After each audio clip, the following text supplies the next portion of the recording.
Love marriage অথবা প্রেম করে পরিবার ছাড়া বিয়ে, কিংবা পালিয়ে বিয়ে করার জন্য এক্সট্রা সাহস লাগে। ছেলেটি যখন বলে তোমাকে বিয়ে করব, চলে এসো, তখন সব মেয়েরা সাড়া দিতে পারে না। কিংবা বাবা মায়ের চাপে পড়া মেয়েটি যখন বলে একটা কিছু করো, দ্রুত বিয়ে করো আমাকে, তখন সব ছেলে সাহস করে আগাতে পারে না, এক্সকিউজ দেখায় ফ্যামিলি ছাড়া বিয়ে করতে পারবো না। উভয়ই আসলে এরা মুখে ভালোবাসি বললেও লাইফ পার্টনার করার সাহসটা রাখতে পারে না। কোনো বাবা মাই তার ছেলের বউকে দূরে ঠেলে দেয় না, আদরের ছেলেকে ছাড়া থাকতে পারে না। কোনো বাবা মাই দীর্ঘদিন তার মেয়ের উপর অভিমান করে থাকতে পারে না। বাবা মা তার সন্তানের সুখটাই চায়, কিন্তু এই ব্যাপারটা জাস্ট একটু সাহসিকতার সাথে ওনাদের বুঝিয়ে বলতে হয়, ফ্রি হতে হয় তাদের সাথে, সবসময় না ভয়ে না লুকিয়ে শেয়ারও করতে হয়। আমি এই মেয়েকে নিয়ে সুখী, ওকে বিয়ে করতে চাই, বা আমি এই ছেলেকে নিয়ে সুখী। প্রকৃত ভালোবাসা কখনোই ভাত কাপড়ের সাথে আটকে থাকে না। ইতিহাস সাক্ষী, স্ত্রী স্বামীকে চুল বিক্রি করে খাওয়িয়েছে। আইয়ুব নবীর স্ত্রী। আজকাল অনেকেই বলেন ফ্যামিলির বাইরে বিয়ে করা সম্ভব না, ফ্যামিলি যেখানে বিয়ে করায় সেখানেই করব, ছেলে মেয়ে উভয়ই। কিংবা পরিবারের দোহাই দিয়ে ভেঙে যাচ্ছে হাজারো সম্পর্ক, স্বপ্নগুলো। তাদের বলছি, কাউকে ভালোবাসার আগে পরিবারের অনুমতি নিয়েছিলেন? কাউকে ঘর বাঁধার স্বপ্ন দেখানোর আগে বা কাউকে নিয়ে অনেক বছর সম্পর্ক টানার সময় পরিবারের অনুমতি নিয়েছিলেন? নিশ্চয়ই নেননি। তবে কেন ভালোবাসাকে একটা পরিপূর্ণ রূপ দেওয়ার সময় ফ্যামিলি এতটা গুরুত্বপূর্ণ হয়ে যায়? একটার পর একটা প্রেম করার সময় ফ্যামিলি কোনো ফ্যাক্ট না, কিন্তু বিয়ে করার সময় ফ্যামিলি ফ্যাক্ট। আসলে ব্যাপারে সব কিছুই না। সত্যি কথা হলো, আপনাদের চিন্তা এমন, প্রেম করছি ভালোবাসছি ঠিক আছে, কিন্তু বিয়ে করব বাবা মার মতেই, কারণ আবেগে ভালোবেসে ফেলেছিলেন। যে যদি ভালোবাসাকে সম্মান করতে না পারেন, পূর্ণতা দিতে না পারেন, তবে ভালোবাসা আপনাদের জন্য নয়। আপনাদের এসব মিথ্যা ভালোবাসা অভিনয় থেকে দূরে থাকাই উত্তম।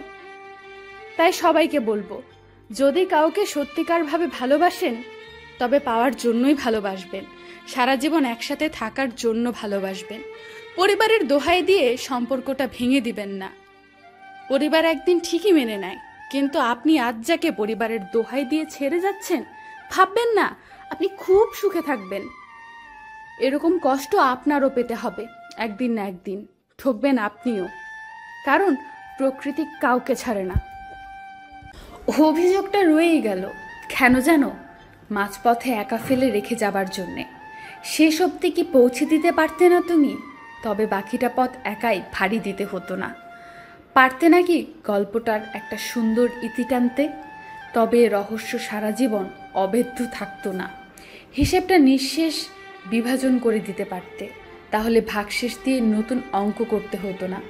সকল অনুভূতিগুলো নিস্তেজ করে দিলে পারতে, তবে হয়তো অহেতুক বহুরাত নির্ঘুম থাকতে হতো না। তবে কি জানো, ধন্যবাদ তোমায় সুস্থভাবে বেঁচে থাকার সব পথ বন্ধ করে দেওয়ার জন্যে। নয়তো অসুস্থ হয়ে মন নিয়ে বেঁচে থাকার পথ একা খুঁজে পেতাম কি করে বলো?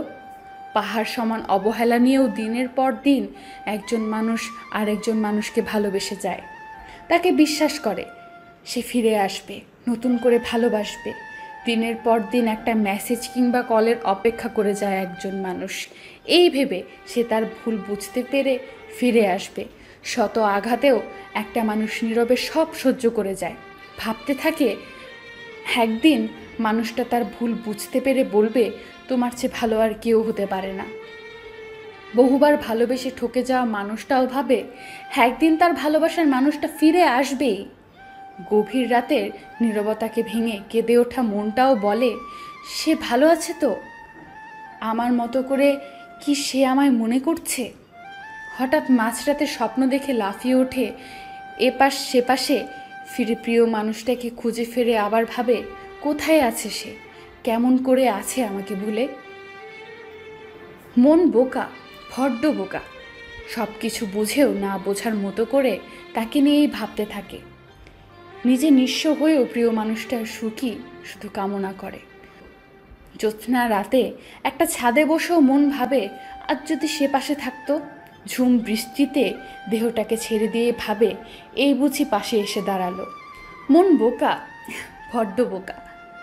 যে আমাকে ভালোবাসে না, মন শুধু তাকেই ভালোবেসে চলে।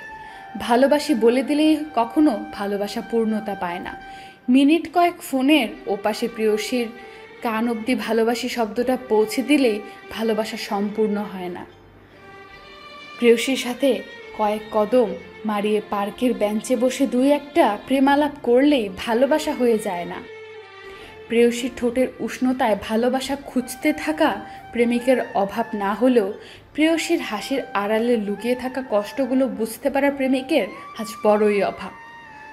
চোখের কাজলে আড়াল করে রাখা কালো দাগ খুঁজে বের করা প্রেমিক আজ নেই বললেই চলে। মনের লুকোনো কথা বুঝতে পারা প্রেমিকের কথা না হয় বাদই দিলাম।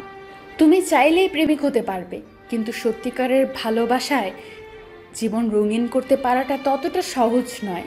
শুধু পূর্ণতা পাওয়ার নাম যদি ভালোবাসা হতো, তবে বিচ্ছেদের পর আর কোনো প্রেয়সী প্রেমিকের অপেক্ষায় রাত জাগত না, বা কোনো প্রেমিকও নিকোটিনে নিজেকে উবাতো না। এই সস্তা প্রেমের নেশায় যখন তুমি প্রেয়সীর শরীরের গন্ধে উন্মাদ, তখন নিজেকে প্রেমিক বলে দাবি করার অধিকারই তোমার থাকে না। তখন তুমি নিজের অজান্তেই ধর্ষকের খাতায় নিজের নাম লিখতে ব্যস্ত। বুঝলে, প্রেমিক প্রেয়সীর ঠোঁটের উষ্ণতায় যখন তুমি ভালোবাসা খুঁজে পাও, তখন তুমি নিজের হাতেই ভালোবাসার সমাধিতে দাফন করে দাও। একের পর এক প্রেয়সীর কাঁধে মাথা রাখলেই প্রেমিক হওয়া যায় না। প্রেয়সীকে দামি উপহার মুড়িয়ে নিলেও প্রেমিক হওয়া যায় না। প্রেমিক হতে হলে নিজের সবটা দিয়ে অনুভব করতে হয় প্রেয়সীকে। যখন তুমি মাঝরাতের প্রেয়সীর সাথে অশ্লীলতায় মগ্ন, ঠিক তখন দেখবে এই শহরে গুটি কয়েক প্রেমের গল্প আছে, যেখানে প্রেয়সীর দেখাও মেলে না, কথাও হয় না, শরীরের গন্ধের কথা না হয় বাদই দিলাম, তারাও ভালোবাসে নিজের চাইতেও বেশি, ঠিক আকাশ সমান। নিজের চাইতেও বেশি খেয়াল রাখে প্রেয়সীর, তারপরও তারা হেরে যায়। বাস্তবতা যেন অপূর্ণ প্রেমের দ্বিখণ্ডিত গল্পে সুখ খুঁজে পায়। প্রেয়সীকে নিজের করে নিতে হলে আগে তুমি সত্যিকারের প্রেমিক হও, নয়তো তুমি যৌন পল্লীতে গিয়ে নিজের অস্তিত্ব খুঁজে নাও। ভুলকে ভুল ভেবে ভুলে গিয়ে যে ভালোবাসে, তার প্রিয় মানুষের হাতটা শক্ত করে ধরতে পারে, সেই তো সত্যিকারের ভালোবাসে।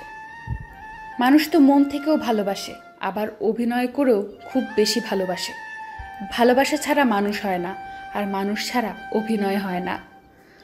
আর আপনার অতীতের কোনো ভুল যে মানুষটা ভুল ভেবে ভুলে যেতে পারে না, সে অভিনয় শিল্পী ব্যতীত আর কেউই না। সে মন থেকে নয়, বরং ভালোবাসার অভিনয় করে গিয়েছে আপনার সাথে প্রতিনিয়ত, প্রতিক্ষণ। এমন মানুষের সাথে ভুলেও কখনো জোর করে সম্পর্ক আগে বাড়াবার চেষ্টা করবেন না।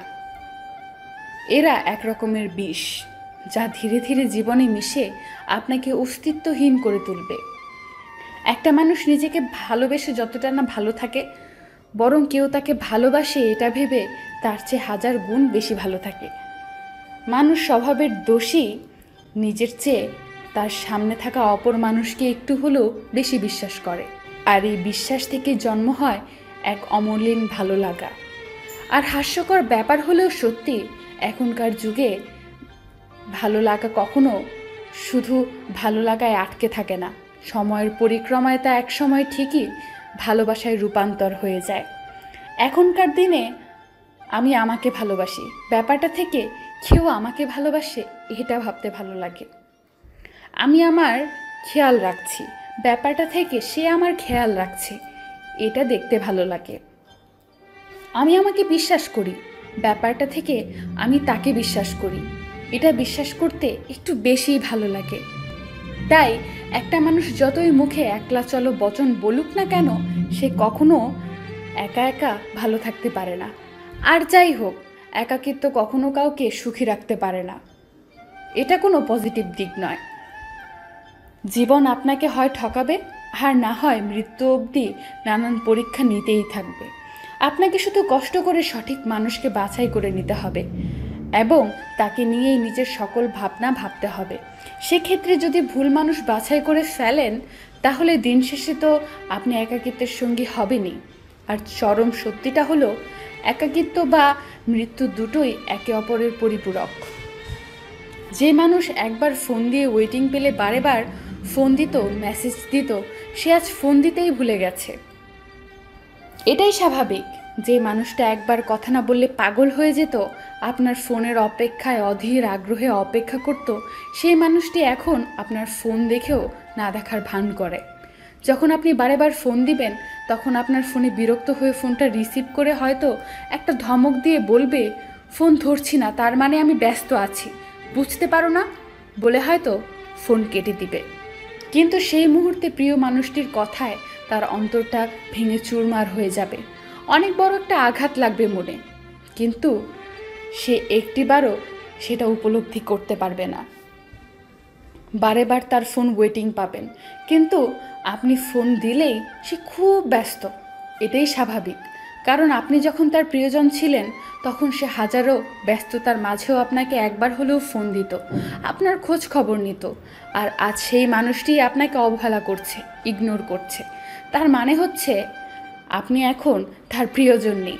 আপনি হয়তো কখন তার প্রিয়জন হয়ে উঠতে পারেননি, আপনি ছিলেন তার প্রয়োজন। তাই সে আপনাকে ইগনোর করে, অবহেলা করে, যাতে আপনি নিজ থেকেই তাকে বিরক্ত করা ছেড়ে দেন। কিন্তু আপনি তার ভালোবাসায় এতটাই অন্ধ যে বুঝতেই পারবে না।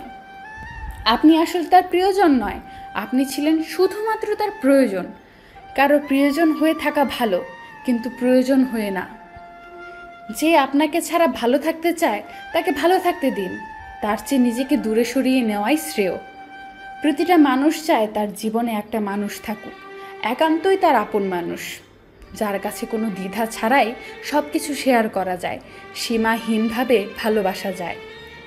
যে নিজের থেকে কখনো তাকে দূরে যেতে দিবে না, যতই ঝড়ঝাপটাময় বাধা আসুক না কেন।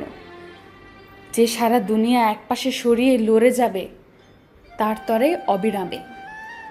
যে থাকবে তার প্রতিটি পদক্ষেপে, যে তার অগোছালো জীবনটা গুছিয়ে দেবে তার মতো করে, যে হবে তার খুনসুটির বন্ধু, যে তার তুমুল ঝগড়ার সঙ্গী হবে, আবার দিন শেষে তাকে ছেড়ে যাবে না আশ্বাস দিবে। প্রতিটি মানুষ চায় তার জীবনে একজন বিশেষ কেউ থাকুক, যে তার ছায়ার মতো হয়ে তাকে সারা জীবন আগলে রাখবে, যে তার চোখের দিকে তাকিয়েই বুঝে নেবে সকল নীরবতার ভাষা, যে কিনা হবে তার আত্মবিশ্বাসের পথ প্রদর্শক, যার পুরোটা উঠোন জুড়ে থাকবে তার বিচরণ। প্রতিটি মানুষ চায় কেউ একজন তার ছেলে মানুষিতে চোখ রাঙিয়ে বকা দেখ, অবাধ্যতায় শাসন করবে, তবুও সবসময় আভাস হয়ে সারা জীবন পাশে থাকবে, যার কাছে দিন শেষে খুচরো পয়সার মতো মনে জমানো কথাগুলো জমা রাখা যায়। সে কখনো কখনো হাসাবে, আবার কখনো কখনো কাঁদাবে, তবুও কখনো ছেড়ে যাবে না, এই কথাটাই চোখের ভাষা বুঝবে। যে তার সুখে দুঃখে সব সময় তার পাশে থাকবে এবং সীমাহীনভাবে ভালোবাসবে, হাতে হাত রেখে বলবে, তুমি আমার সম্পদ নও, তুমি আমার অধিকার। সে আমার কবিতা হতে চেয়েছিল, বলেছিল এক পা দুপা করে আমার পাশে চলবে। কখনো কখনো গভীর রাতে নিয়নের আলোয় একসাথে পথ চলবে। সে আমার বৃদ্ধ বয়সের সঙ্গী হতে চেয়েছিল, বলেছিল যখন আমার খুব কষ্ট হবে বুকের বাঁ পাশটায় হাত রেখে বলবে, এখন তোমার কেমন লাগছে। সে আমার ভালোবাসায় সিক্ত হতে চেয়েছিল, বলেছিল কত শতবার ভালোবাসি তোমাকে, অথচ আজ সে অন্য কারো ভালোবাসায় সিক্ত হচ্ছে। সে আমার সঙ্গিনী হতে চেয়েছিল, বলেছিল লাল শাড়ি পরে আমার ঘরণী হবে, আজ সে ঘরণী অন্য কারো ঘরে সুখে সংসার করে চলেছে। তো সে আমায় মিষ্টি কণ্ঠে গান শোনাতো, সে হয়তো আজও গান গায়, তবে সে গান আমার কান অবধি এসে পৌঁছায় না। সে আমায় বলেছিল বুকের মধ্যে মাথা রেখে অনন্তকাল পাড়ি দেবে। সে এখন অন্য কারো বুকে সুখ খুঁজে ফিরে। সে আর কেউ না, আমার প্রাক্তন, যাকে বিশ্বাস করে আমি বহুবার ঠকেছি।